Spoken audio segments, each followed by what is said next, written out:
This shop's one of a kind. We never know what might turn up. Some days, it could be a grand old classic.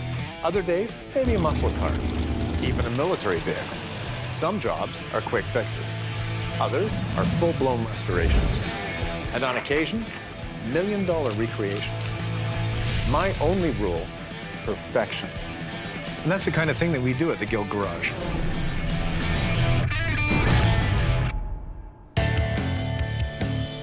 I've got a few cars that have been sitting in storage for far too long. They're not finished, and they've been laying around unfinished for a long time.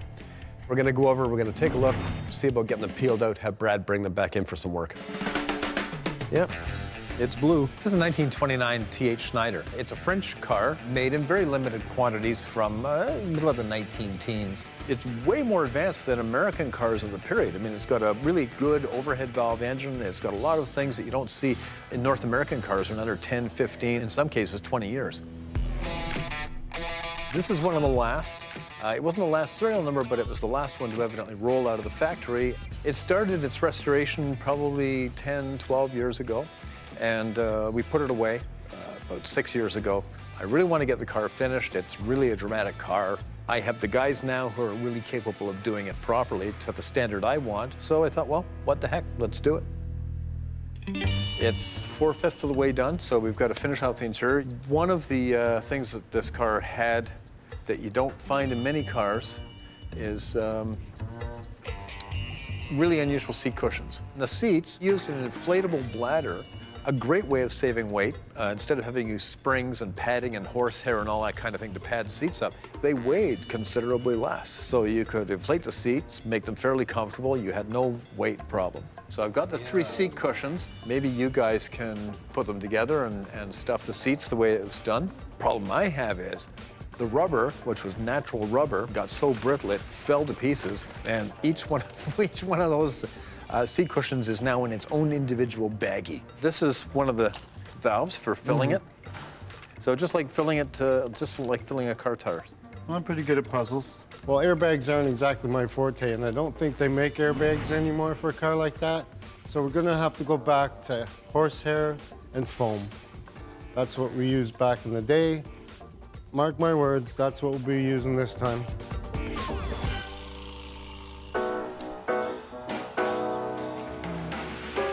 So I bought this 59 Borgward a few months ago out of the States, and we finally got it in.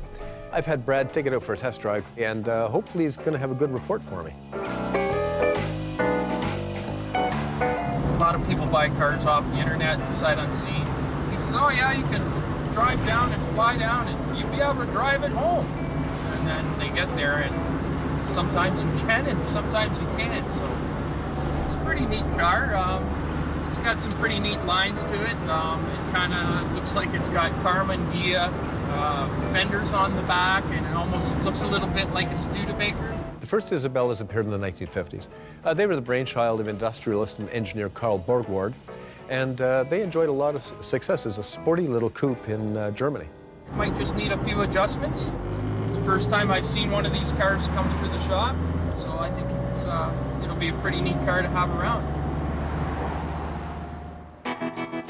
So the Borgward is here. Yes, it is. Just brought it in, little Isabella Coupe.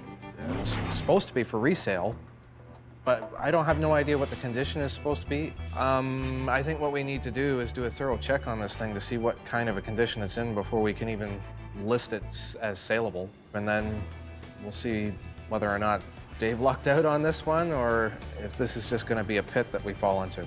All right, I'll get it up on the hoist and give it a once-over and report back to you.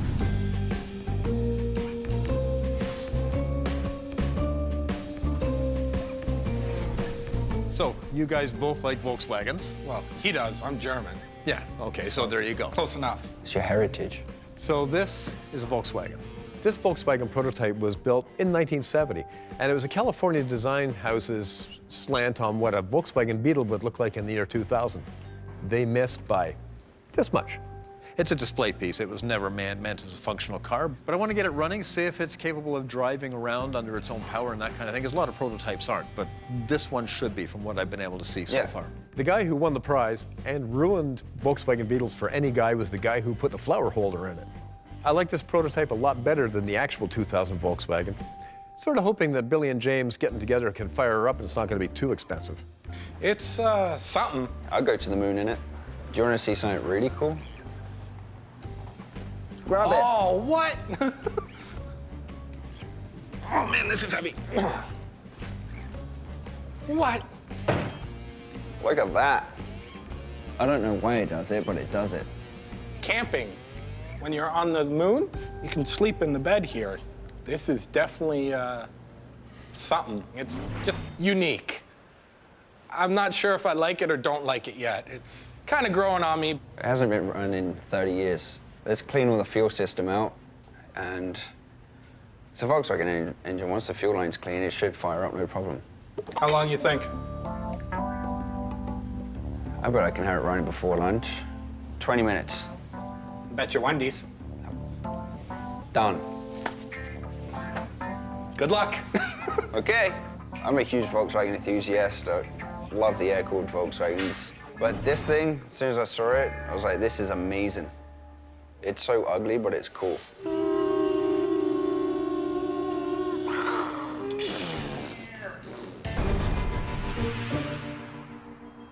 I finally made the decision to pull a few of my own cars out of long-term storage. Started restoring these cars a long time ago, and client projects have just gotten in the way over and over again. I gotta get them done. I gotta make some room.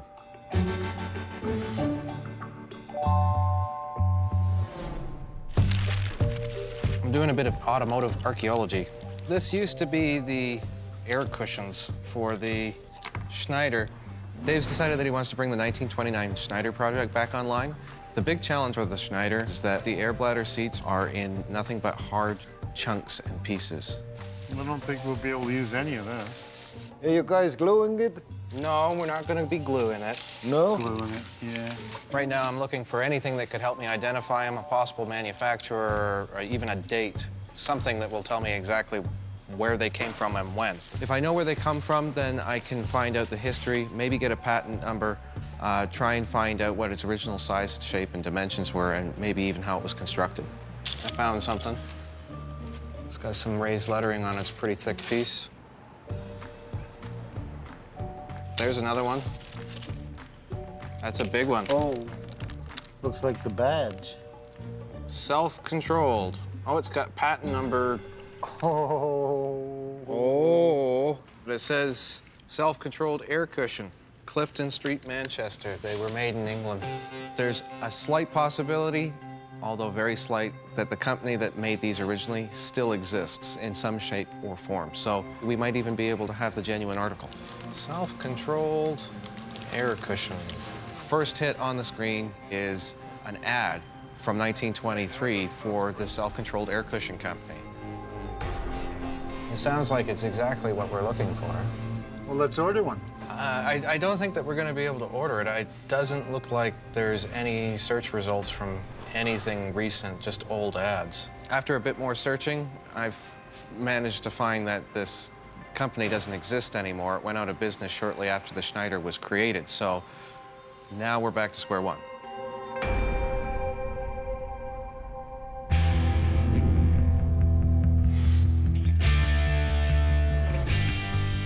So the Borgward, Dave's bought sight unseen.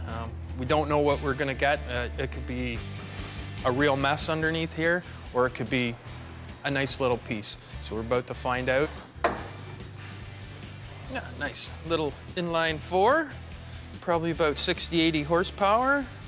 Carburetor's right on top of the valve cover. It's something different. It all looks complete. Everything's there. We'll check the fluid in the radiator. Antifreeze, I don't know what climate this came from. It could have water in it. If it has water, you're gonna have to change it if you live in a climate where it's gonna freeze. It could crack your block, crack your radiator, blow a hose, and then you're into expensive repairs that you don't need for something that you could have fixed really easy. This is an older style oil filter. This is old school. This car's from 1959. Prior to that, a lot of cars didn't have oil filters. So this is kind of like the afterthought. Oh, we need to keep our oil clean to keep the engine. The lifeblood of your engine is your oil. So they came up with these remote ones, putting them on a lot of vehicles, which is pretty neat. So far, so good. Everything looks good underneath the hood. We're gonna get it up on the lift and see if there's any surprises underneath.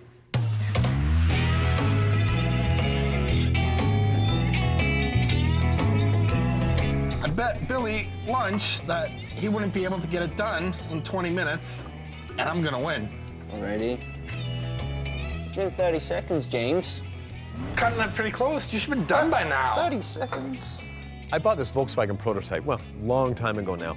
It's been in storage, just languishing, so I thought, well, it's a cool car, bring it out, get Billy and James working on it. Maybe it'll fire up, and maybe we'll be able to drive it around a bit.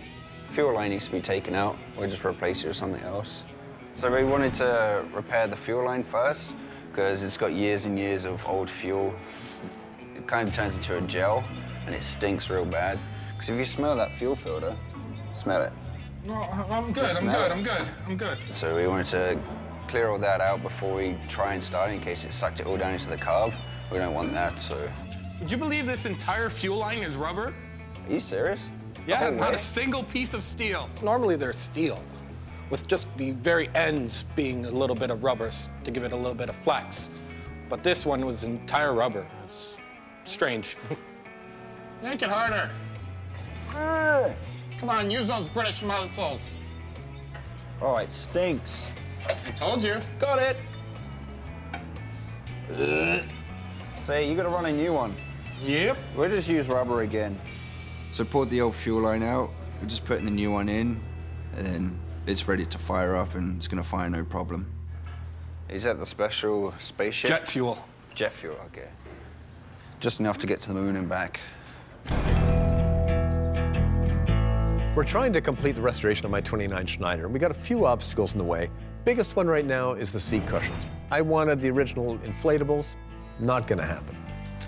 So those are our air cushions for the Schneider. Oh, is that right, eh? The company's out of business, so that means we'll have to make them. We can make them. Problem is that because of all of the engineering that has to go into actually duplicating them, Yeah. they want $5,000 a cushion. Oh, jeez. $5,000 a cushion. $5,000 a cushion. I really like this car, but I'm not investing in that. 3 whoopee cushions. What's the direction for the seats then? Oh, you know what? Just standard. Just. Do you want to do? Upholster them just like they're, just like it's a regular seat. I really wanted to go with the original, but then again, it's inside the leather. Who knows? Good job. At least we found out what company it was, and there's no mysteries there. So. Yeah. All right. Now I have to go down and I have to talk to Dan and have him recreate the seats. I got good news and bad news and worse news. Well, give me the good news first. Look at this. Good news is that the research shows that we can have a company make the air cushions. Oh, perfect. Bad news is that it's way too expensive. Like, what's way too expensive? Like 30 grand for all the cushions. Talking to Dave, he wants you to completely recreate the cushions in period-appropriate materials. So probably coil springs and foam? Yep. Horsehair? Yep. So, I guess we can get started on that right away. What do I do with this garbage, Tom? Throw it out? No, Dave wants to keep all that historical artifacts. All right. Guess I don't know the difference between good garbage and bad garbage.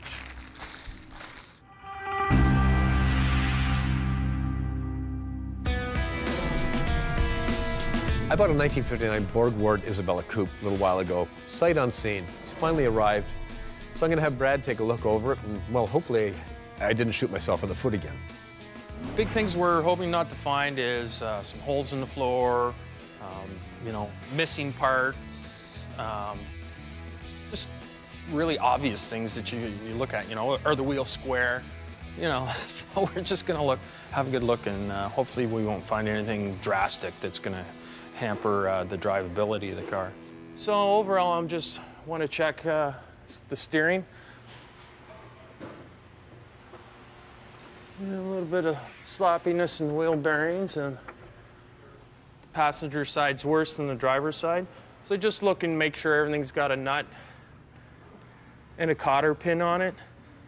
If there's no cotter pin, then maybe the nuts come loose. Looks like we have a leaking brake line here.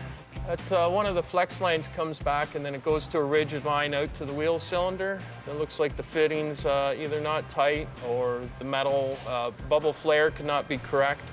So brake fluid's leaking out and then it's dripping down the axle tube.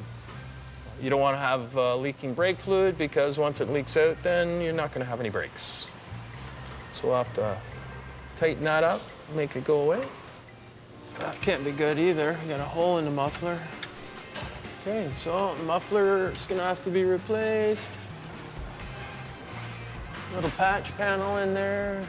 So we found that somebody's did a little quick fix repair on the exhaust. And then towards the back as well with the exhaust, there's a big hole in the muffler itself. So we'll have to replace that. Well, 5 or 6 years ago, we had to just stop work on the Schneider simply because we were too busy on other projects. So it's really nice to see the old girl back in the shop, and hopefully I'll have a clear shot to getting her finished now. Now we're trying to build the seats for this car. We don't have the bladders because the bladders are way too expensive apparently. So we're just going to probably replace it with felt, springs and foam, whatever feels original.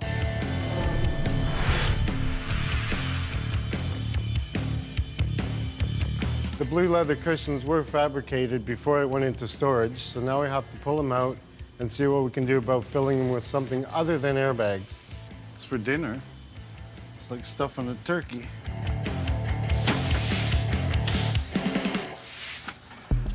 Hey, Clive, I got this cushion. Okay.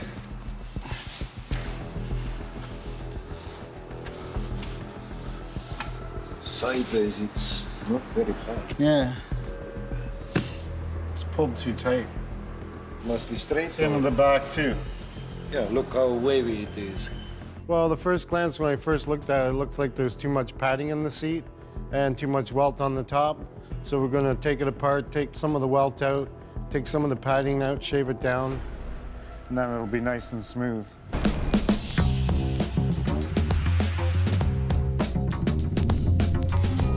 We did a fit for the cushions for the 1929 Schneider.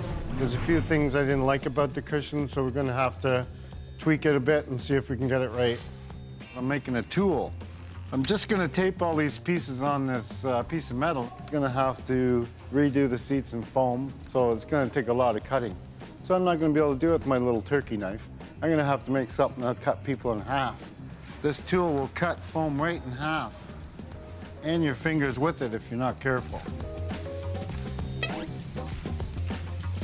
I got it pretty well smoothened out, nice long blade. You could shave with this thing, but I wouldn't advise it. With this samurai sword, I'll just go and it's cut.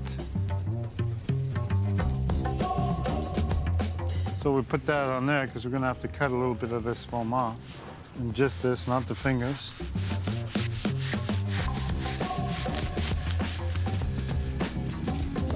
See, because that's gonna go there. Just fill it in more.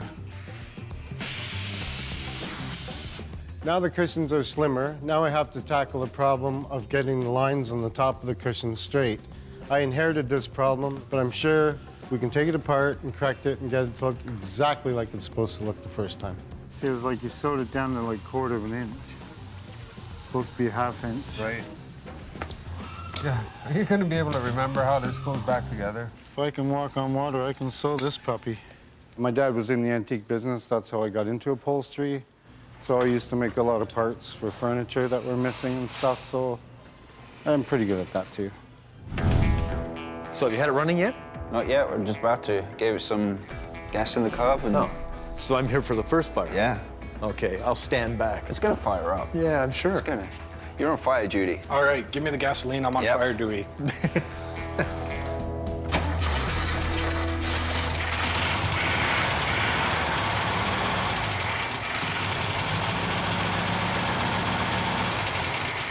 Apparently, they only have 3 cylinders in the year 2000. Apparently, yeah. Yeah. It fired up, but the fuel pump didn't suck any gas.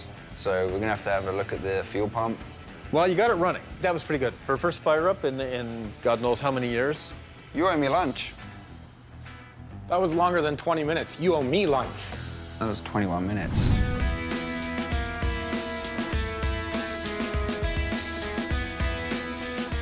Leaves this little bit more out. Yeah. So it's turned out it's far too expensive to replicate the original air bladder seats that the Schneider had. So I'm gonna have Dan just do it in a more traditional manner. I like this because you line these up perfectly. That was an accident. Oh, was it? No. Yeah, sure it was. Dan's such a perfectionist. The stitching is just absolutely perfectly straight. Man, he's done a nice job on these. It all lines up. The stitching is nice. I can see why you didn't really want to stay with the other one. So we just gotta lay the carpets in, wheels gotta come off, final wiring on the motor, put the lights on, and she's finished. I really like this car. I'm gonna have a really hard time getting rid of the Schneider because I really like that car. And the Volkswagen prototype, not so much. I mean, tastes change, right? So, Brad, what's the verdict? Front wheel bearings are a little loose. It's got a leaking brake line, and we have a giant hole in the muffler. A giant hole. A giant hole. I could put 2 fingers in it, no problem. So we'll have to fix those things up. But other than that, it all in all looks like a pretty good little car. So we have a little brake fluid leak and a hole in the muffler, and that's all that's wrong with the Isabella. So I'm really pleased about this. I'm gonna be able to take it, resell it, not put a lot of money into it, and well, it's a nice car. Looks like Dave did pretty well on it. Yeah, no, he just made a good gamble.